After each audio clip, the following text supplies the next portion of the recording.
I'm home from college for good because I graduated this last weekend, which is crazy, and I really don't have much to do right now. I thought I could try to make a video since I've said I would for a while and it hasn't happened, so here we go.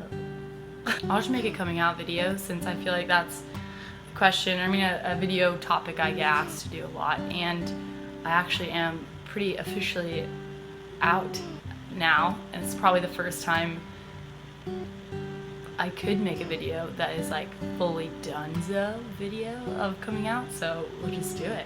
I'll do like recaps of major events because I may or may not have one of the longest coming out stories I've ever personally heard. If this video is as long as my coming out story, it will be a 4-year-long video. I came out to my family my freshman year, after my freshman year of college, officially. We'd had some conversations kind of about it in the previous, my senior year of high school.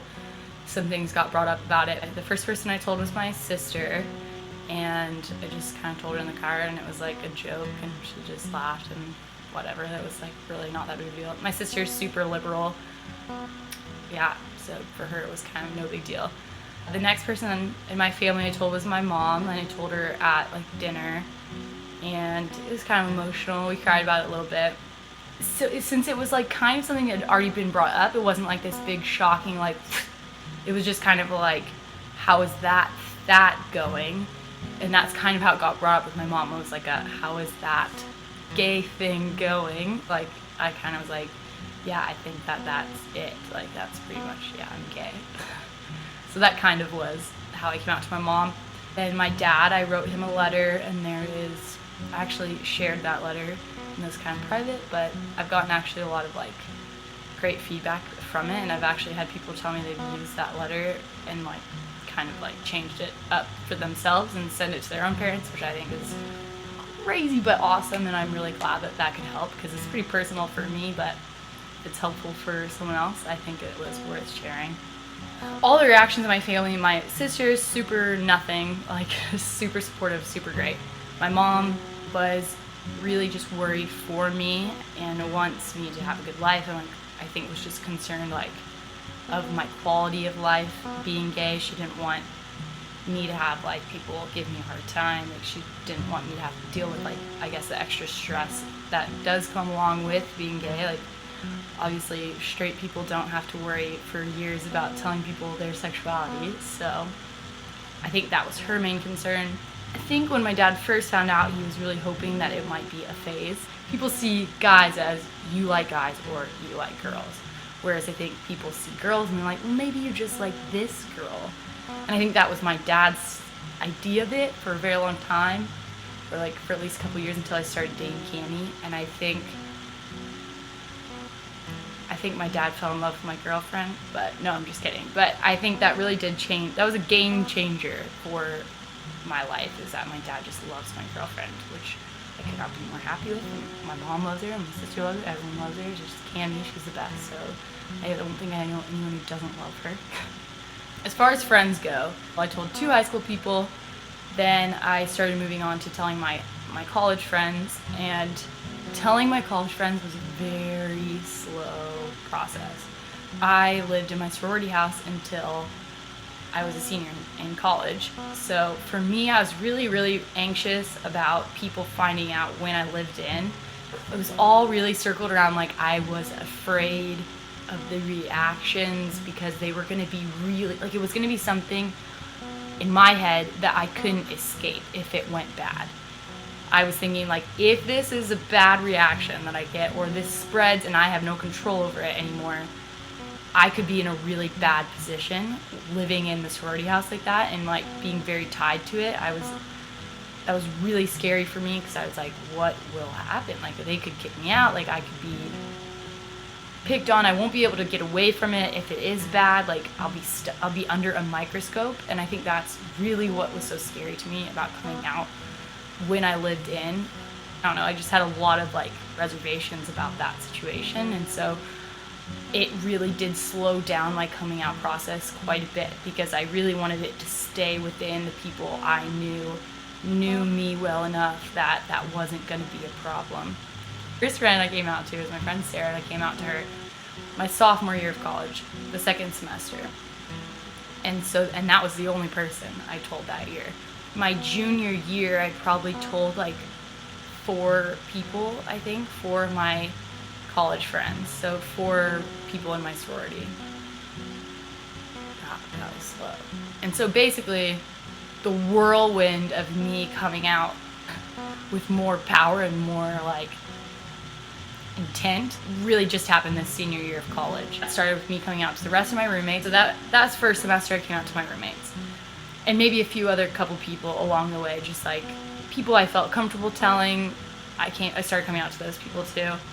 Every time I came out to someone up until that point, it was like pretty emotional thing for me, pretty draining. Though I thought those people really deserved to hear and understand and like know me, like just know the whole story, right? And like that's the only way I knew how to come out, was to like really bare my soul to people. After I got those people out of the way, it was the people who were friends of mine, but I didn't think I needed to give them all of me, that I really struggled with coming out to. If that makes sense. I didn't know how to just casually come out, especially in the South, when coming out is a big deal to people, a lot of people still. That's not just something you just, oh, hey, how was your class? How was that test? Oh, and I have a girlfriend. Like, it doesn't fly like that. Not because the people have a negative reaction to it, but it's a bigger deal. Like that's a life-changing thing to people here. And it's not something that you hear every day. Like there are not a lot of super out gay and lesbian people, especially in the Greek community, which is what I was a part of. And if you're foreign, that will make no sense to you. But if you're from America, you get it. Like sorority and fraternities. There's not a whole lot of open people walking around like just, I'm gay. Like it doesn't happen. So it wasn't something I could just, I didn't know how to casually do it. Point being, I think by my second semester, it's taken up so much of my life at this point. Telling people has been such a draining thing for me, for good or bad. That's the way I did it, and I just didn't really want to do it anymore. And so I think I just sort of like started drunkenly kind of telling people here and there, like kind of making it a joke, like, hey, let me buy you a shot. Oh, by the way, I have a girlfriend, and just joking about it and being like light, right? It honestly worked out the way I was hoping. I was hoping that I would tell enough people that were not in my inner circle of friends that it would just kind of like spread. And that definitely happened. And I definitely noticed that people were knowing. And then on top of that, I do know as well that people found my YouTube channel and then were spreading that around to people. And that kind of gave me a little bit of anxiety, a little bit stressed out that people were watching my YouTube videos. And for people's first knowledge of knowing I'm gay to be watching this video where I kiss my girlfriend, I think to me I just had kind of like an inner panic attack, like, oh my god, like that's awkward. But you know what? I thought about it, and I really, for a minute there, considered taking down some of my videos, and I was like kind of freaked out, I was a little stressed out, and then I was like, you know what? These videos have done a lot more good than bad in my life. If the worst thing coming from them is that I'm a little embarrassed, and the best things coming from them is that it's making someone feel okay with who they are, then I need to get over myself. I'm proud of what I've done online. I don't mean that in like a humble brag, like me talking myself up. I don't mean that at all. I've had moments of sheer panic with my online presence where someone I know has tried to follow my Instagram, or I've heard that someone's seen my YouTube, or someone messages me on Tumblr who went to my high school. I've had so many of these moments of just being like, oh no, like, and freaking out. And I am I'm just over it now, and I'm proud of who I am, and I'm really proud to know that what I've done online has helped even just one person. I think that's more than enough. I made my Tumblr my freshman year of college, which is so weird to just say that now, wow. And now I've come fully through college and graduated. And when I went to college, I was severely freaked out about the fact that I might be gay. And I mean, clearly I didn't go join a sorority in a super conservative school because I thought that they would be super all about me being gay. My motives behind doing that were definitely more so because I thought I could be like those girls, and I really wanted to, and I put a lot of energy and stress and sweat and tears into trying to be like those people who are great people, and I'm glad that through them I've learned how to be a better version of me. But I have realized that being me is way better than being some knockoff version of them.